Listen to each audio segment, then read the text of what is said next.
All right, let's do a quick review of the uh, one of the rear view mirrors that I have. I'll put the name on the description later on because I can't remember where it is, but this is actually the 3 camera rear view mirror. And one of the things is that it looks kind of darker than the other one, the first one. But this car is got tinted windows, so it's a little darker than normal, and there is no film on it. It is a 3 camera uh, dash cam. So you get the front. Uh, this is supposed to be for like the sides. I use it in the middle just for the inside, and then you have the rear. Now on the Volkswagen, they use this CAN type of system for their wiring, so you can't just wire the camera straight to the rear reverse light. Um, so I'll show you what I've done uh, in order to look at the back because there's nothing plugged in. So let me go ahead and turn this on, and it should turn on, or is probably on. There I go.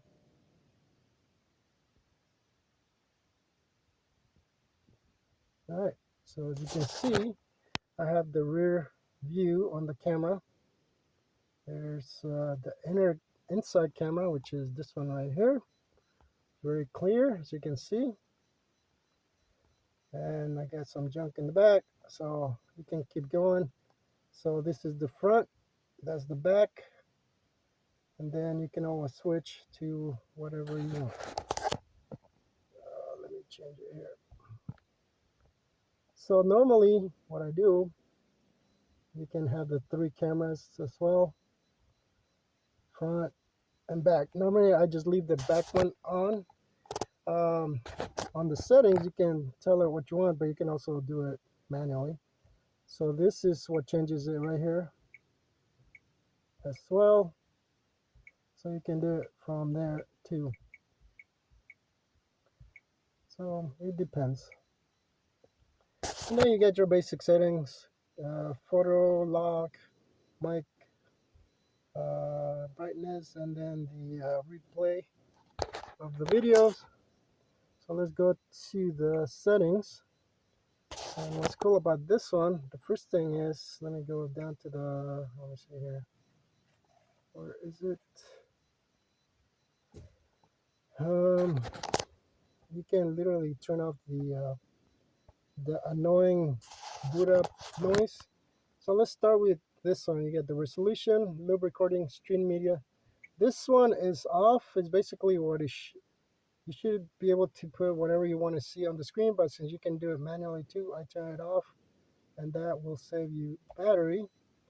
So you get the exposure, G sensor, lapse recording if you want to record during parking. So 5 frames per second, 2 frames per second, 1 frame per second. And then you have parking, 1 hour, 2 hours, 5 hours, 10 hours, never. Then you have parking on off.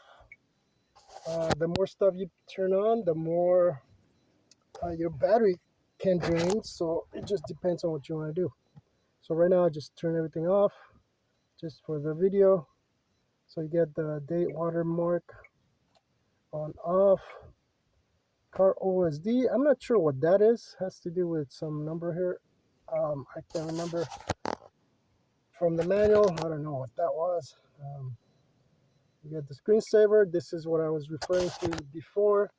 So before I used to have it on 1 minute, but after my reverse slide didn't work because I tried setting that up, I ended up increasing it here. That's what you want to do in order to make sure you see the back camera. So that's how I'm doing it with this car, because trying to plug anything on that can is definitely not going to work unless you put a relay or something. And at this point I just figured it's a lot easier to just see the camera automatically for 3 minutes, and then if I want to turn it off, you can just click here. See, that's how it's supposed to work. See, my other card doesn't work because it's broken, so or the button is broken on that other dash cam. So then we have the guides. So you can literally, on this camera, you can adjust these down, so you can see, depending on where your camera is pointing. So you can set this up so that, you know, it's easier to see where you're going. But of course, that only comes when you have a reverse plug, the reverse uh, wire plugged in. And because I don't have it, I've never see them anyway. So that's that. Sorry, I dropped the phone. I think it's pretty heavy. So then you have a back camera mirror, back camera flip, in-car camera flip. So you can do all those, which is nice, depending on where you install it. And then in-car camera mirroring. This is on. So depending on how you install them, where you install them, you may need to use that. Volume. I got it. Excuse me, on the middle here. And recording settings I have on. And you have language. Sorry, I put this up so I didn't get too much reflection there. So you have the languages, time setting, time format, 12 hours, 24 hours. I don't know if you can even see that with all this glare. Then you have the day format, frequency between 50, 60 hertz and auto. I leave it on auto. Then you have the key volume on off. We'll turn it off. Oh, here, this is what I was referring to, boot sound. You can turn it on and off so that it'll make a sound when you first start the car. I find that pretty annoying, so I just turn it off. And then you have Wi-Fi switch, Wi-Fi info, format SD, reset, and your version. And that's pretty much it. And that's what's cool about this one. You have all those options in order to record. And so let me go back to the inside here.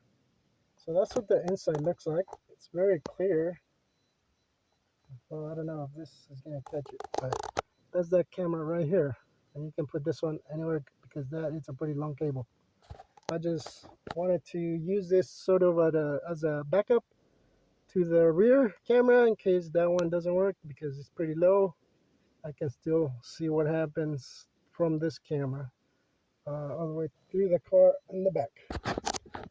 So you can record time lapse on these when you're parked, and you can record 24 hours if you want, different settings that you have. Let me go back here, set this back to right there. So, oh, here, I go to that play, I think, yeah, so here's where all your files are going to be. Let's try to focus here. The only thing is this thing is kind of pretty slow, and I did try it on the other one and it's very similar, so it's okay. So it finally came up, so you see all those files, so you can just click on here and you view them. It does take a while, not sure. I got a big SD card here, so that's probably why too. So you get events, then you get parking, whatever you record on your park when this park. So it's got a lot of nice options, but that's pretty much it for these. And so far, as long as you know it's working out of the box, I found these to be very reliable. So far, they work pretty well.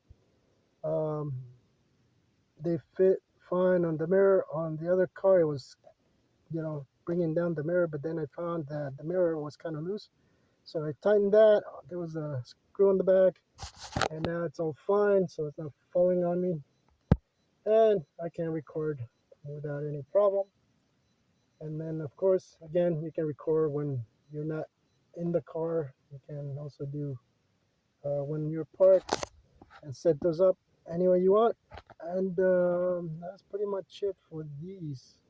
So far, they're very reliable. Of course, if you have a big car, make sure you get a long, super long back camera cable.